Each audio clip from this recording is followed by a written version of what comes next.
نماز میں ایک عمل ہوتا ہے رفع یدین یعنی ہاتھوں کو اٹھانا۔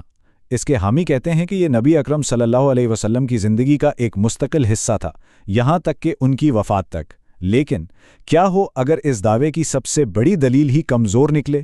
اور مزے کی بات یہ کہ یہ بات خود اس کے حامی علماء بھی مانتے ہوں۔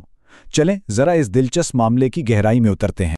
تو اصل سوال جو ہمارے سامنے ہے وہ یہ ہے، کیا نبی اکرم صلی اللہ علیہ وسلم نے رکوع میں جاتے اور اٹھتے وقت رفع یدین اپنی زندگی کے آخری لمحے تک کیا تھا؟ اس دعوے کے پیچھے آخر ثبوت کیا ہے؟ آئیے اس کی تحقیق شروع کرتے ہیں۔ دیکھیں، دعویٰ تو بڑا سیدھا سا ہے کہ یہ عمل نبی اکرم صلی اللہ علیہ وسلم کی نماز کا ایک مستقل حصہ تھا، شروع سے لے کر آخر تک۔ یہ ایک بہت بڑا دعویٰ ہے اور ظاہر ہے اس کے لیے ثبوت بھی اتنا ہی مضبوط ہونا چاہیے۔ اس کی ایک مثال حکیم محمد صادق سیالکوٹی کی کتاب صلاۃ الرسول ہے، جس میں وہ صاف لکھتے ہیں کہ یہ عمل آپ کی وفات تک جاری رہا، اور اس پورے دعوے کی بنیاد ایک بہت ہی خاص روایت پر رکھی گئی ہے۔ اور یہ ہیں وہ چند الفاظ جن پر پورے دعوے کی عمارت کھڑی ہے۔ فما زالت تلک صلاتها حتی لقی اللہ، یعنی آپ کی نماز ایسی ہی رہی یہاں تک کہ آپ اللہ سے جا ملیں۔ ساری بحث، سارا معاملہ اسی ایک جملے کے گرد گھومتا ہے۔ تو ثبوت تو سامنے آ گیا، لیکن اصل سوال یہ ہے کہ کیا یہ قابل اعتبار بھی ہے؟ دیکھیں، علم حدیث میں ہر روایت کی ایک سند ہوتی ہے، یعنی وہ لوگوں کی زنجیر جنہوں نے اس بات کو آگے پہنچایا۔ اگر اس زنجیر کی کوئی ایک کڑی بھی کمزور ہونا تو پوری بات مشکوک ہو جاتی ہے۔ تو آئیے ذرا اس روایت کی زنجیر کو پرکھتے ہیں۔ اور یہیں پر اصل مسئلہ شروع ہوتا ہے۔ اس روایت کی سند میں دو ایسے راوی ہیں جن پر بہت شدید قسم کی تنقید کی گئی ہے۔ ماخذی مواد ہمیں بتاتا ہے کہ ایک راوی عبد الرحمن بن قریش پر تو جھوٹا ہونے کا الزام تھا، اور دوسرے اسما بن محمد کو متروک کہا گیا، یعنی ایک ایسا راوی جسے حدیث کے ماہرین نے ناقابل اعتبار سمجھ کر چھوڑ دیا ہو۔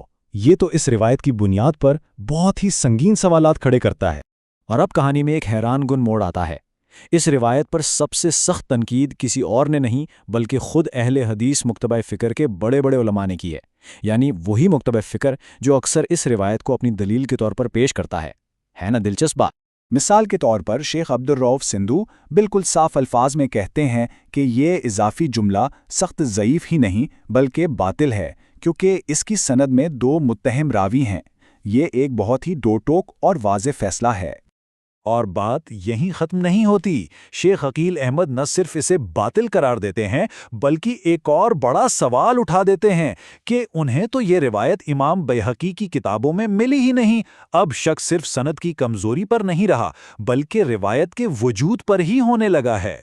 اور پھر اس فہرست میں ایک اور بڑا نام حافظ زبیر علی زئی کا بھی شامل ہے۔ وہ بھی ان دو راویوں کو سخت مجروح یعنی ناقابل اعتبار قرار دیتے ہیں۔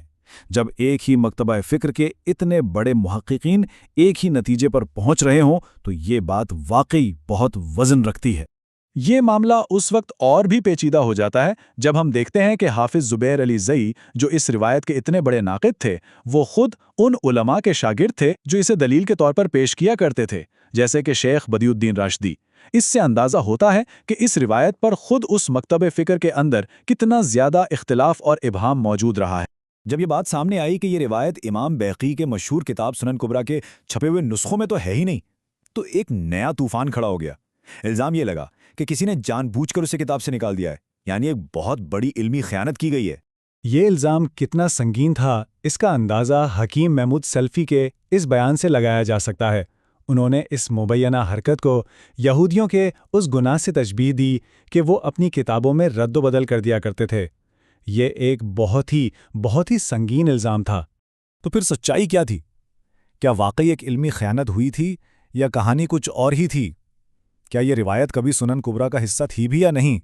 جب تحقیق کی گئی تو پتہ چلا کہ یہ کوئی خیانت نہیں بلکہ صدیوں پرانی ایک علمی غلطی تھی۔ ہوا کچھ یوں کہ سب سے پہلے ابن دقیق العید نے غلطی سے اس کا حوالہ سنن بیہقی سے دے دیا۔ ان کے بعد امام زلئی نے ان کی پیروی کی اور پھر ابن حجر عسقلانی نے بھی وہی حوالہ دہرا دیا، اور اس طرح یہ غلطی نسل در نسل آگے منتقل ہوتی چلی گئی۔ ماخذی متن کے مطابق اس پوری گتھی کو سلجھانے کا سہرا مولانا عنایت اللہ عصری کی تحقیق کے سر جاتا ہے۔ انہوں نے پرانی کتابوں کو کھنگال کر اس غلطی کی پوری زنجیر کو بے نقاب کیا اور اصل حقیقت کو سب کے سامنے لائے۔ اور حتمی جواب خود انہی علماء میں سے ایک کی طرف سے آیا جنہوں نے پہلے اسے استعمال کیا تھا۔